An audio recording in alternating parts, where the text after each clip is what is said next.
Hi, I'm reading from a book called Cocooner, a lockdown diary by Paddy Smith. That's me. Sunday, the 19th of April 2020. Since cocooning began, I have been exercising faithfully almost every day by walking around the outside of the house, starting in the back garden at the boiler house and going almost full circle to the boiler house at the front. 210 steps in all. My only worry is that I would trip or fall, which could easily happen because of all the little changes of direction I have to make on this journey. I count 10 changes of direction, making 20 for the round trip. I swing my arms while walking, making it more of a march than a walk.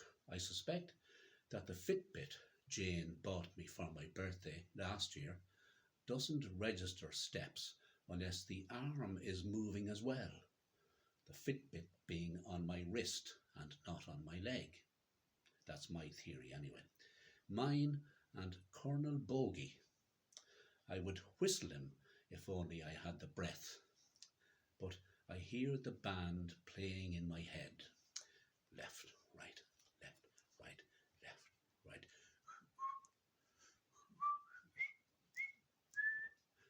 Left, right, left, right. When I started this walking, I decided to do 3 round trips. Not a long walk by any means, but sufficient for someone who is not a walker. After several days, I found it very boring because there was no changing scenery to interest me. I also decided perversely that I should increase the number of round trips to 5. Don't ask me why. I did this for one day and discovered that not only was I bored even more, but there was the added complication that I was finding it difficult to keep count of the trips.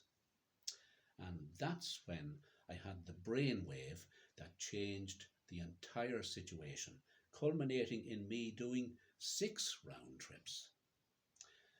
I recalled hearing that in the old days, when cricket umpires were keeping track of the 6 balls bowled in an over, they would keep 6 stones in one pocket of their trousers and change a stone to the other pocket as each ball was bowled. When I was still working, I played some cricket, harmless stuff, with the Evening Herald cricket team in the Dublin Taverners League. Harmless, yes, but fiercely competitive.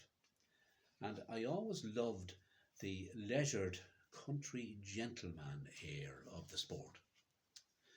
So, placing 6 stones on the windowsill at the front of the house and moving 1 stone for each round trip became my routine. And don't ask me why, but this simple device magically transformed the entire walk into something interesting. Michael Farry is a cricket fan and had come with me to play, both of us, on the Herald team a couple of years ago when they were playing a match on the hallowed ground of Trinity College cricket pitch. I should explain that you don't have to be much of a cricketer to get on the Evening Herald cricket team because they're usually short of a few players for any fixture, and you mightn't even have to have played any cricket before. Maybe if you had ever seen a bit of cricket on the telly would suffice. Anyway, I texted Michael with my news about the over of stones and walks, and what did he text back? Stone Age technology. Feck him anyway. Such instant wit was nearly in danger of eclipsing my excitement. Monday, the 20th of July 2020, to Blanchardstown Shopping Centre to change some of the items bought last Monday. This is the first day of the new regulations about face masks, and I would say 75% of the people were wearing them. A security man told me that from next week, masks will be mandatory. If they're not wearing them, they won't be allowed in, he said. I think he's looking forward to it.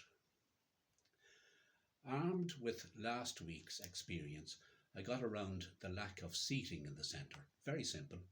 I brought my own stool and made good use of it while waiting for Mary. The security man, the same one, thought it was a brilliant idea on my part.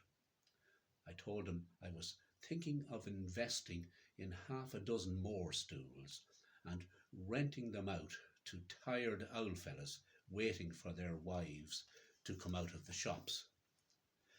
Good idea, he said. We'll set up a stand for you. I don't know about that, I said. You'll be expecting a cut of the profits. Not at all, he said. A couple of pints now and then will do the trick. On the way back to the car, I noticed two men in two separate cars, obviously waiting for wives. Only afterwards I thought I should have done some market research. Would you pay a £5 to rent this four-legged stool? A £5 an hour? Very good value, sir. Get the last of the cheeky stools. Tuesday, the 11th of August 2020. I went into the post office today to get a new Sudoku booklet.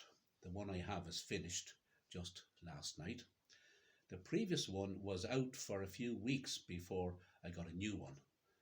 And that was because of the COVID restrictions. A, I couldn't go into the town because of the travel ban.